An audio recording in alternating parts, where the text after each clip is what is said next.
दोस्तों आज के वीडियो में हम आपको बताने वाले हैं कि किस प्रकार से जो डिजिटल अर्थ टेस्टर होता है उसकी सहायता से जो अर्थिंग होती है, जो अर्थ फिट होते हैं, उसको कैसे मेजर किया जाता है, उसकी अर्थिंग रेजिस्टेंस वैल्यू कैसे ली जाती है। जो हमारी अर्थिंग है वो सब स्टेशन में यूज़ होती हैं या जो बड़े बड़े प्लांट होते हैं वहाँ पर यूज़ होती है, या जहाँ पर हम ट्रांसफार्मर लगे होते हैं, जो डिस्ट्रीब्यूशन ट्रांसफार्मर होते हैं वहाँ पर भी अर्थिंग की जाती है।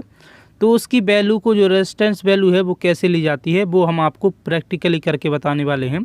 इससे पहले जो वीडियो लेके आए थे उसमें हमने नॉर्मली जो अर्थ रजिस्टर है उसको दिखा के बताया था, लेकिन प्रैक्टिकली नहीं बताया था।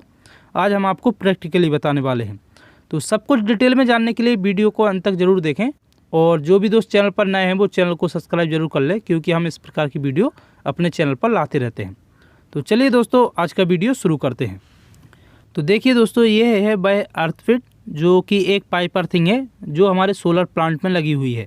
तो आज हमें इसकी वैल्यू को टेस्ट करना है कि ये सही से वर्क कर रही है या नहीं। तो ये एक डिजिटल अर्थ रेजिस्टेंस टेस्टर है, इसकी सहायता से हमें इसको चेक करना होगा। तो देखिए, जो अर्थ टेस्टर होता है उसमें 4 पॉइंट होते हैं कनेक्शन के लिए।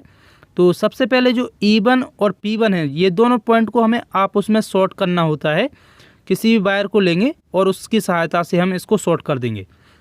तो देखिए यहाँ पर ये जो होल होते हैं इसके अंदर, तो हमें वायर है उसके अंदर डालना होता है होल के अंदर, और उसके बाद जो स्क्रू टाइप है इसको हमें कस देना होता है, जिससे जो वायर है वो अच्छे से कस जाता है, अच्छे से टाइट हो जाता है।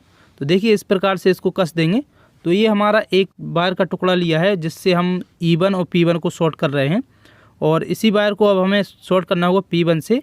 लेकिन हमें जो अर्थ पिट है, जिस अर्थ पिट का हम रेजिस्टेंस चेक करने वाले हैं, तो उसका जो वायर आ रहा है, देखिए यहाँ पर एक वायर आ रहा है जिसको हमने अर्थ पिट से कनेक्ट कर रखा है। तो इस वायर को भी हमें इसके साथ कनेक्ट कर देना होगा। तो जो E1 और P1 है, इसको शॉर्ट करने के बाद हमारा ये जो एक पॉइंट बन जाता है, E1 और P1 एक पॉइंट बन जाता है। तो E1 से या P1 किसी से भी जो अर्थ पिट है उसका रेजिस्टेंस चेक करना है, उस पर किसी से भी हम वायर को लेंगे, कनेक्ट कर देंगे इस अर्थ पिट से। तो देखिए हमने अर्थ पिट से वायर को कनेक्ट कर दिया है। कोई सा भी ले सकते हैं, E1 से भी ले सकते हैं, P1 से भी ले सकते हैं, इससे कोई फ़र्क नहीं पड़ता। इसके बाद बचा है हमारा P2।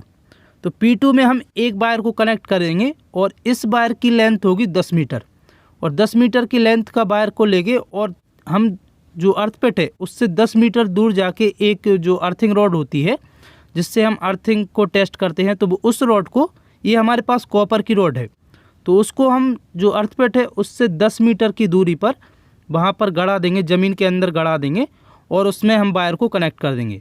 तो देखिए यहाँ पर ये हमारी एक कॉपर की अर्थ पिट है, और इसको हमें यहाँ पर जो ज़मीन के अंदर है, वो जो हमारी अर्थिंग रॉड है उसको कम से कम आधा हिस्सा है वो हमारा ज़मीन के अंदर चला जाना चाहिए। तो इसलिए हम इसको हैमर से ठोक देंगे, तो ये जो अर्थ पिट है वो ज़मीन के अंदर फिक्स हो जाएगी। तो इतना हमें इसको कर लेना होगा। तो देखिए हमने जो अर्थ पिट है और जो अर्थिंग रॉड है उसको इतना ग्रिप कर दिया है ज़मीन के अंदर।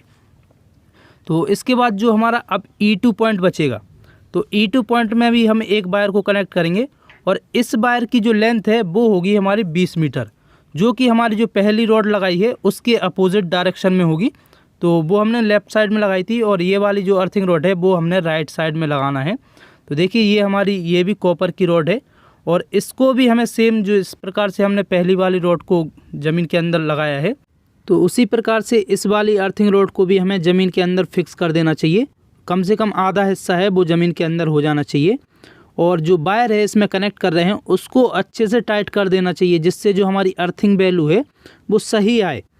क्योंकि अगर हम टाइट नहीं करेंगे, लूज़ रहेगा, तो हमारी जो अर्थिंग वैल्यू है वो प्रॉपर नहीं आएगी। तो इस प्रकार से देखिए हमने कनेक्शन को कर लिया है, और जो E1 और P1 है उसको हमने एक वायर की सहायता से शॉर्ट किया है, और फिर उसी पॉइंट से हमने E1 या P1 से किसी भी पॉइंट से हम जो एक वायर को कनेक्ट करेंगे, जिसको कनेक्ट कर देंगे हम जिस अर्थ पिट का हम रेजिस्टेंस चेक करने वाले हैं उस अर्थ पिट से। हम E1 से भी कर सकते हैं, P1 से भी कर सकते हैं, इससे कोई फ़र्क नहीं पड़ता। इसके बाद P2 पॉइंट पर हमने 10 मीटर वाला वायर लिया है, और उसको हमने कनेक्ट कर दिया है एक अर्थिंग रॉड से, और उसी प्रकार से जो E2 पॉइंट है उस पर भी हमने एक अर्थिंग रॉड को कनेक्ट किया है, जिसमें हमने 20 मीटर का वायर यूज़ किया है उसके अपोजिट डायरेक्शन में। तो देखिए इस प्रकार से इसके कनेक्शन हो गए। और इसके बाद हमें क्या करना होगा, टेस्ट करने के लिए जो हमारा डिजिटल अर्थ टेस्टर है उसका जो ये स्विच है उसको हमें 10 ओम है उस पर सेलेक्ट करना होगा। तो देखिए हमने 10 ओम पर सेलेक्ट कर दिया है। और इसके बाद जो हमारा रेड पुश बटन है, जो टेस्ट पुश बटन दिखाई दे रहा है, इस पुश बटन को हमें प्रेस करके रखना होगा। तो देखिए जिस प्रकार से हम इसको प्रेस करेंगे तो इसकी जो वैल्यू है वो आ जाएगी। तो जो हमारी अर्थिंग की वैल्यू आ रही है वो 1 ओम आ रही है। इसका मतलब है जो हमारी अर्थिंग है वो बिल्कुल सही है। जो हमारा अर्थिंग की वैल्यू होती है वो 1 ओम से कम होनी चाहिए या 1 ओम होनी चाहिए, जिससे ये अच्छी अर्थिंग मानी जाती है। तो ये अर्थिंग हमारी अच्छी है, इसकी वैल्यू बहुत अच्छी आ रही है।